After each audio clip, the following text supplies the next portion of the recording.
Most people know what you do. Very few people know who you really are. Who is Kishore when no one's watching? That's a tough question. I would say I'm more of a person who's into spiritual.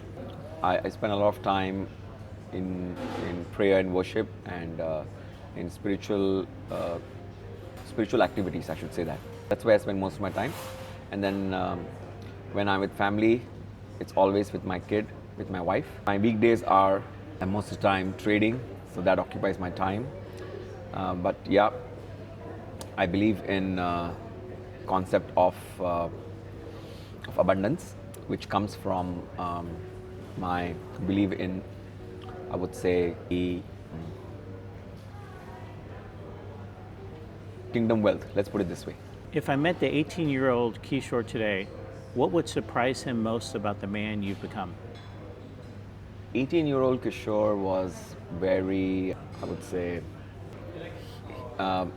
uncertain, not sure, but full of courage, full of life and belief that the world is waiting for him. What's one moment that quietly changed the direction of your entire life? Me going to the States and working in Silicon Valley, I think that really changed the entire trajectory of my career. You know, they don't see you as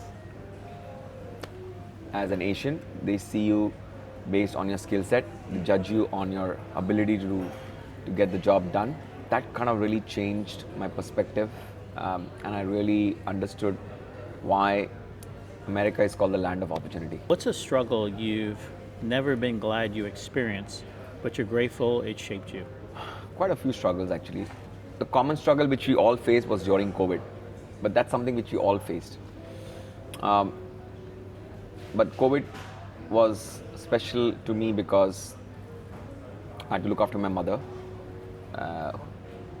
during COVID, which was a big challenge to me. So I kind of got close to her. As you know, you couldn't go anywhere. You were locked up, let's put it this way. So I think that was a blessing because all my life I was just spending time outside the home, either trying to get a degree or trying to get a job. But then COVID kind of brought me home, and then I could see and I was able to spend more time and understand my mother. And I think that's something I really treasure and cherish. Where has faith been tested? Where has your faith been tested the most? And what did that season teach you? This is an amazing question. When I was in the US, I still remember I had to go for an interview. I boarded the bus and I had all my documents with me, my passport, my visa, my certificates, my CV, everything in a folder. And when I got off the bus, I realized I left everything in the bus. I went to the interview knowing I was not having any documents with me. So the first miracle that happened is the interviewer didn't even ask me for my resume. And I didn't tell him or her that this particular incident happened. So I kind of kept myself cool, but I was like so worried, like what's going to happen now, how I'm going to go back. You know, my visa is gone, my passports are gone. The interview went off very well. Surprisingly, I got hired. After the interview, I came back to the same bus stop where I dropped off for the interview, and I was crying because I was like, what the hell?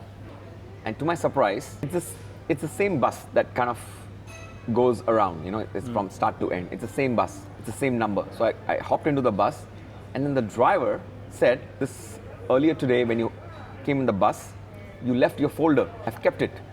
Here's your folder. And then I could not believe it that my faith in God was tested. And after that, I know that He's there for me. And those who believe, He's there for the person, whoever believes. Have you ever been angry with God? What happened? Many times. So the good thing about the Bible is it'll tell you to forgive and, you know, and not talk bad about people who have done wrong to you. Unfortunately, that has costed me a lot, because when you tend to forgive and forget, sometimes people tend to misuse your forgiveness and your mercy. So in that respect, I can sometimes get very upset with what is shared in the Bible. Now when I look at it, I think it's been more than 10 years now after going to church. I feel there's a reason why you have to have this forgiveness attitude to grow at an individual level. When did faith stop becoming something you believed and start becoming something you lived? There are many instances which I would say my faith became stronger and stronger and stronger. Another instant is with my kid. So my kid was extremely sick, and I remember the verse from the Bible where Jesus kind of the fig tree, if you remember, he basically cursed the fig tree because it didn't bear fruits. And all I did was, my son was so sick that I just cursed the sickness because no medication was helping, and I just said, I'm just going to curse you. Lo and behold, next day he was absolutely fine. The sickness was gone, and when I took him to the doctor was shocked. How's it possible? Like I said, if you practice what Jesus did, don't question it. Just practice it. You would be surprised.